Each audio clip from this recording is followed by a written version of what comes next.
صفت 11 العجب یعنی حیرانی. یعجب ربک، پروردگار تو جوانی که حواسهای جوانی رو ترک میکند تعجب میکند. حیرانی یک تعجب، این صفت از صفات الله لایق شایسته او سبحانه و تعالی است. حیرانی تعجبی از صفت است که برای الله سبحانه و تعالی در قرآن و سنت پیامبر ثابت شده است و اجماع علماها ثابت می شود. بلکه الله سبحانه و تعالی در سوره صاد آیت 5 می فرماید که بل عجبت و یسخرون، بلکه تو حیران شدی و آنها مسخره میکنند. این آیت نشان میدهد که پیامبر صلی الله علیه و سلم از کفر آنها تعجب میکرد، از عناد و سرکشی آنها تعجب میکرد، اما آنها با سخنان حق مسخره میکردند. و همچنین رسول الله صلی الله علیه و سلم فرمودند یعجب ربک من الشاب لیس له صبوه، پروردگارت از جوانی که هیچ گونه میل و گرایش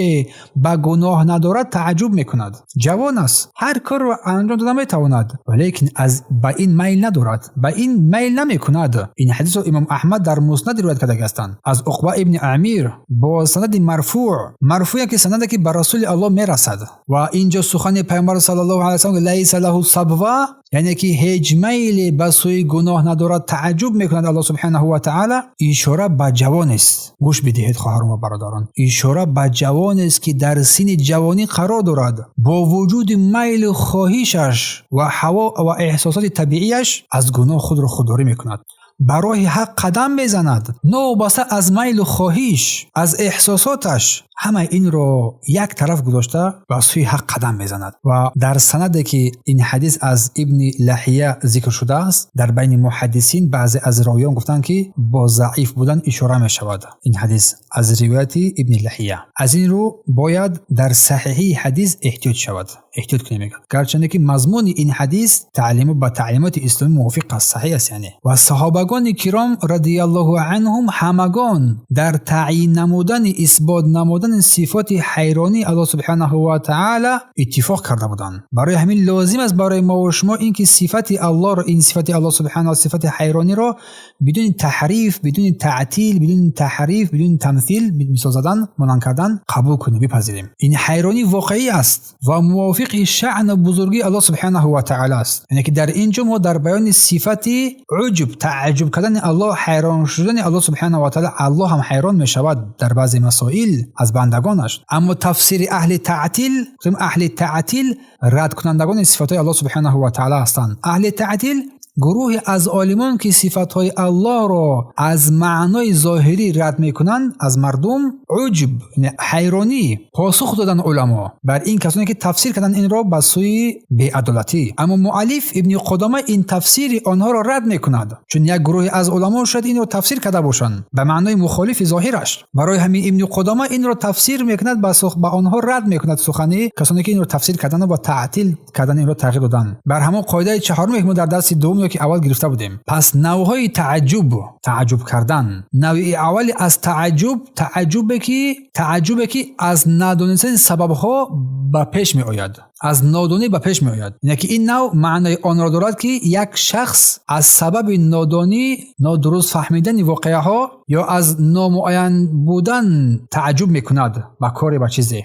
انا همین نوع تعجب برای الله سبحانه و تعالی ناممکن است، زیرا الله سبحانه و تعالی به همه چیزها دانا است و هیچ چیزی از دانش الله سبحانه و تعالی و از حکمت او پنهان نیست. اما نوع دومی از تعجب کردن، تعجبی که از مشاهده چیز برمی آید، از دیدن چیز برمی آید که از دیگر حالات فرق می کند، یا برخلاف انتظار است، انتظار شدن و چیزی در حالی که شخص از آن آگاه است. الا بر این تعجب میکنه در این فعل، چون قول الله را خواندیم پیامبر صلی الله علیه و در تعجب کرد در چیز در اسلام آوردن آنها در حالی که حق آمده است. و این نوع تعجب به الله ثابت است، زیرا این به دانش و حکمت او سبحانه و تعالی برمیگردد، نشان دهنده فضل و حکمت او سبحانه و تعالی است. پس الله سبحانه و تعالی تعجب را به معنای انسانیش بگیریم ندارد. آن تعجبی که انسان دارد مانند حیرانی یا که نادانی، با مانند نادانی گرفتن که انسان از روی نادانی چیزی را تعجب میکند و از کار است، این از الله چه بوده است؟ ممتنع است، ناممکن است. بلکه تعجب الله سبحانه و تعالی معنای بزرگی حادثه را نشان میدهد، اشاره بر مهم بودن آن مسئله، آن چیز، و این با دانش و حکمت او سبحانه و تعالی مطابق است. و شیخ میفرماید که این شرح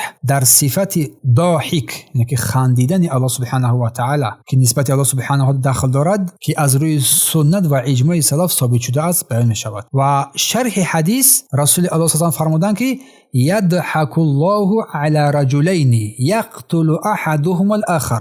الله متعال با دو مرد میخندد، با دو مرد میخندد.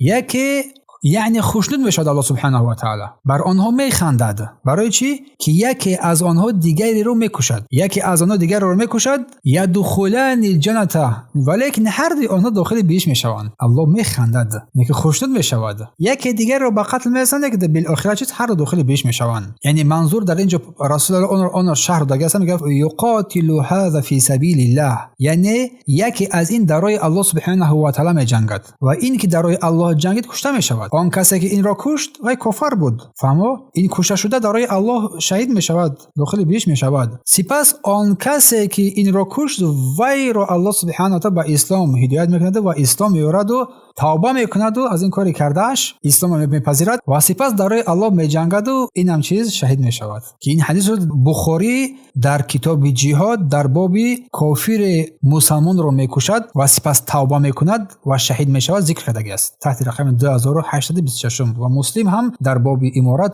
در باب تفسیر دو مرد که یکی دیگر رو میکشد و هر داخل بهشت میشوند ذکر کرده است این حدیث رو، که یکی از آنها در راه الله میجنگد و کشته میشود، شهید میشود. بعد از آن الله به قاتل به این کشنده توفیق میدهد، توفیق توبه کردن رو و اسلام رو میپذیرد و در راه الله سبحانه و تعالی شهید میشود و از دنیا میگذرد. پس صفت ضحک یعنی خندیدن ثابت است در سنت پیامبر صلی الله علیه و سلم. صفت خندیدن الله سبحانه و تعالی با سندهای صحیح ثابت شده است. این صفت حقیقی است که به الله سبحانه و تعالی لایق است و نباید این صفت الله، صفت خندیدن ضاحک الله سبحانه و تعالی تشبیه شود، قیاس کرده شود به مخلوقات، یا که تعطیل رد کرده شود یا تعویل دیگرگون کرده شود. نباید این گونه قبول گردد. پس معنای ضاحک خندیدن برای الله سبحانه و تعالی حقیقی است. اما معنای خندیدن الله سبحانه و تعالی، چگونگی آن به ذات الله سبحانه و تعالی موافق است و با خندیدن انسان یا مخلوقات به هیچ گونه شباهت ندارد.